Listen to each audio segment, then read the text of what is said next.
DG skills के इन courses के बाद अब आहिस्ता आहिस्ता आप डिजिटल स्किल्स तो सीख रहे हैं और आगे चल के आपने डिजिटल स्किल्स को यूज़ भी करना है और फिर यूज़ करके आप फिर फ्रीलांसिंग के थ्रू पैसे कमाना शुरू करेंगे और फिर आपके दोस्त भी बनेंगे जो फेलो फ्रीलांसर्स होंगे और फिर अक्सर बैठ के ये बात हुआ करेगी कि यार मेरा क्वालिटी स्कोर अच्छा नहीं आ रहा, पता नहीं क्या वजह है, पता नहीं मैं क्या मिस्टेक कर रहा हूँ।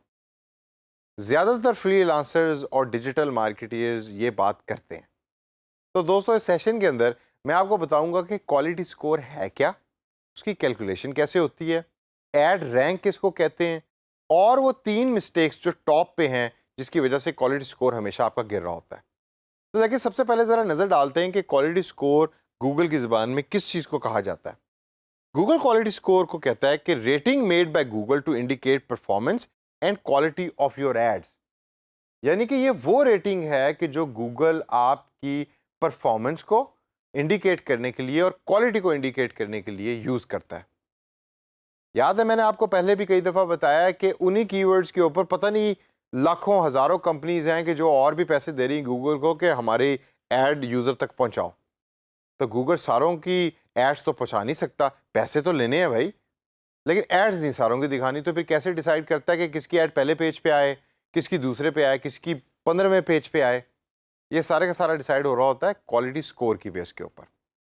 अब इसे ज़रा थोड़ा सा आगे चलते हैं और देखते हैं क्वालिटी स्कोर के कौन कौन से 4 मेन कंपोनेंट्स हैं। सबसे पहला कंपोनेंट जो है वो कीवर्ड एंड एड रेलेवेंसी है। अब आपने उसमें लिखा एग्जाम्पल के अंदर कि मैंने फॉर एग्जाम्पल मार्केटिंग या बेस्ट मार्केटिंग कोर्स का कीवर्ड आपने दे दिया गूगल को, लेकिन जो एक्चुअल आपकी ऐड है उसमें शायद मार्केटिंग का कोई नाम है ही नहीं या वो कोर्स है ही नहीं मार्केटिंग का, वो जेनेरिक मार्केटिंग की डेफिनेशंस आपने दी हुई हैं। तो रेलेवेंसी नहीं है कीवर्ड की और ऐड की आपस के अंदर। तो हमेशा जो क्वालिटी स्कोर डिसाइड हो रहा होता है वो हो रहा होता है कि गूगल देखता है जो आपने कीवर्ड्स दिए और जो आपकी ऐड है वो कितनी रेलेवेंट है, एक दूसरे से कितनी मिलती जुलती हैं। दूसरा कंपोनेंट है क्वालिटी स्कोर को कैलकुलेट करने का जो गूगल यूज़ करता है वो है landing page relevancy and quality. Keyword की रेलेवेंसी और ऐड की रेलेवेंसी तो हो गई, अब बात आती है लैंडिंग पेज की रेलेवेंसी और क्वालिटी। यानी कि जब कोई यूज़र आपकी ऐड पे क्लिक करता है तो आपकी वेबसाइट पे जाता है, उस वेबसाइट की क्वालिटी क्या है और वो कितनी रेलेवेंट है आपकी उस ऐड के साथ जो आपने गूगल को दी थी और गूगल ने यूज़र को दिखाई। अब ये गूगल को कैसे वैसे पता लग रहा होता है कि आपकी जो वेबसाइट है उसकी रेलेवेंसी क्या है या क्वालिटी कैसी है? भाई मैंने तो बना दी, गूगल को कहाँ पता लगेगा? गूगल ने अपने बॉट्स छोड़े होते हैं इंटरनेट के ऊपर। बॉट्स होते हैं ऑटोमेटिक रोबोट्स जो आपके और मेरी तरह के हैं और वो घूम रहे होते हैं सारा दिन इंटरनेट के ऊपर और रीड कर रहे होते हैं डिफरेंट वेबसाइट्स को, उनके कीवर्ड्स को और वर्ड्स को, जिसके थ्रू एसईओ भी हो रहा होता है, जिसके थ्रू ये भी डिसाइड हो रहा होता है कि क्वालिटी स्कोर क्या देना है और इसके थ्रू ये इंडेक्सिंग भी हो रही होती है कि जिसके थ्रू आपकी वेबसाइट गूगल के सर्च इंजन में भी अपीयर हो रही होती है। वो सब का सब बॉट्स के थ्रू हो रहा होता है। तो बॉट्स आते हैं आके गूगल को बताते हैं कि भाई हम गए थे इस वेबसाइट के जो ऐड दी हुई थी उसके ऊपर क्लिक करके उस वेबसाइट के ऊपर, और क्वालिटी भी अच्छी नहीं थी और उसकी रेलेवेंसी भी अच्छी नहीं थी।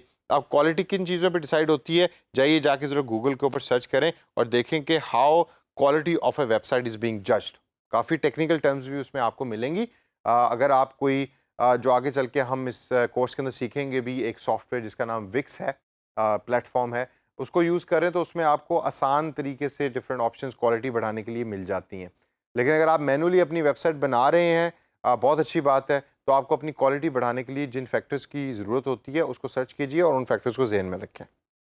अगला पॉइंट है जो क्वालिटी स्कोर को असेस करने के लिए होता है, वो होता है past performance of the ads. Google देखता है कि जो पुरानी आपकी एड्स थी उनकी परफॉर्मेंस कैसी रही। अगर तो परफॉर्मेंस अच्छी थी, परफॉर्मेंस क्या होती है, कितने लोगों ने आपकी एड पे क्लिक किया या कितने लोगों ने उसको देखा और कन्वर्जन रेट क्या है। 1000 लोगों ने देखा, उनमें से कितने लोगों ने आपकी ऐड को क्लिक किया, ये होती है परफॉर्मेंस ऑफ द ऐड। तो पिछली परफॉर्मेंस क्या थी उसकी बेस पे भी क्वालिटी स्कोर जो है वो आपका डिसाइड हो रहा होता है। और लास्ट के अंदर क्लिक थ्रू रेट, अगेन जो मैंने अभी बात की, performance is based on the clicking and click through rate is basically the rate के कितने लोग आपकी ऐड पे क्लिक कर रहे हैं आपकी ऐड को देखने के बाद। तो इन 4 चीज़ों के ऊपर क्वालिटी स्कोर जो है वो आपका डिपेंड कर रहा होता है और गूगल उसको कैलकुलेट कर रहा होता है।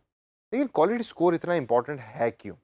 एक तो होगा कि जी इसको यूज़ करके गूगल आपकी ऐड दिखाता है जेनेरिक सी चीज़, नहीं, इसके अलावा एक और भी बड़ी इंपॉर्टेंट बात है।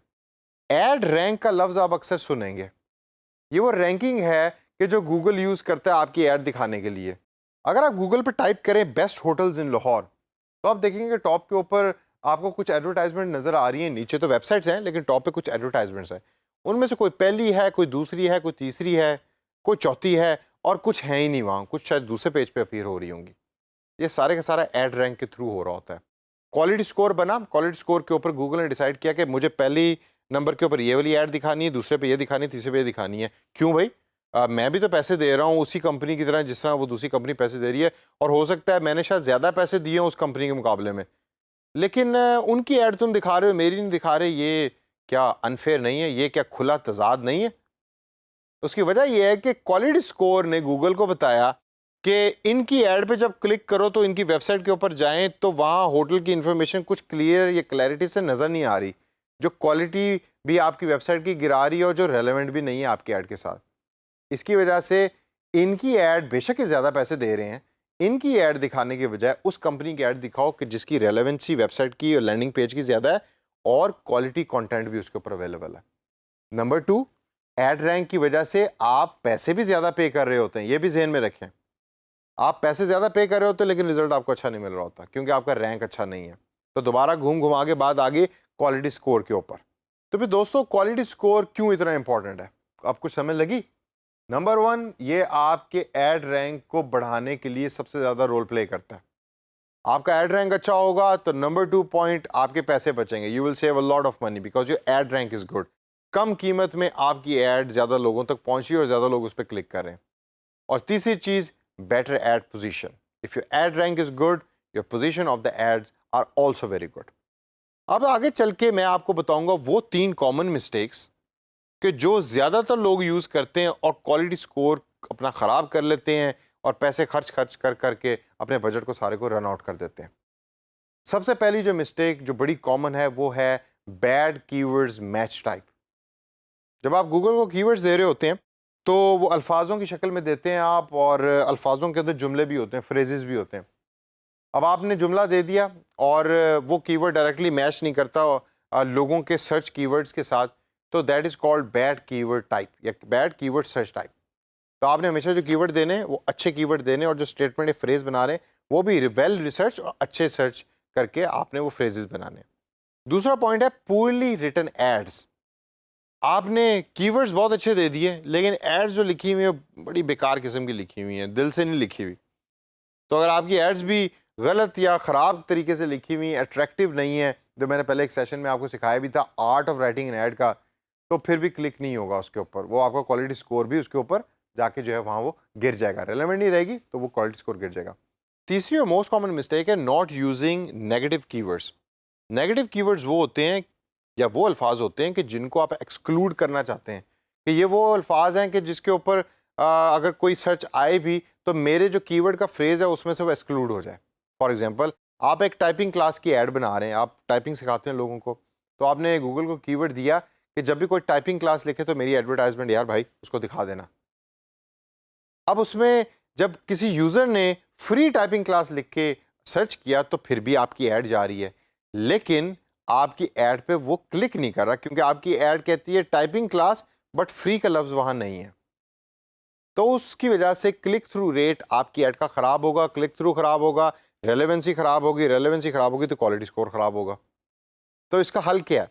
इसका हल ये है कि जब आपने टाइपिंग क्लास का कीवर्ड गूगल को बताया तो नेगेटिव के अंदर फ्री भी बताएं कि जब भी कोई फ्री टाइपिंग क्लास लिखे तो फ्री को एक्सक्लूड कर दो, और अगर वो फ्री टाइपिंग क्लास लिख रहा है तो हमारी ऐड उसको दिखाने की ज़रूरत नहीं है।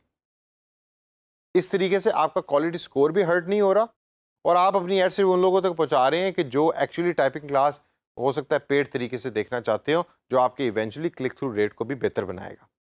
तो दोस्तों, इस सेशन को जहन में रखें और ये जो तमाम मैंने आपको टिप्स और ट्रिक्स बताई हैं और मिस्टेक्स बताई हैं, इसको आपने रिपीट नहीं करना। कभी भी जब भी आप ऐड बना रहे हैं इनको जहन में रख कर अपनी ऐड बनाएं। क्वालिटी स्कोर को हमेशा जहन में रखें, फोकस करें, और क्वालिटी स्कोर हमेशा आपकी ऐड का अच्छा होना चाहिए, तभी आप पैसे भी बचाएंगे और एक अच्छे डिजिटल मार्केटियर भी बन सकेंगे।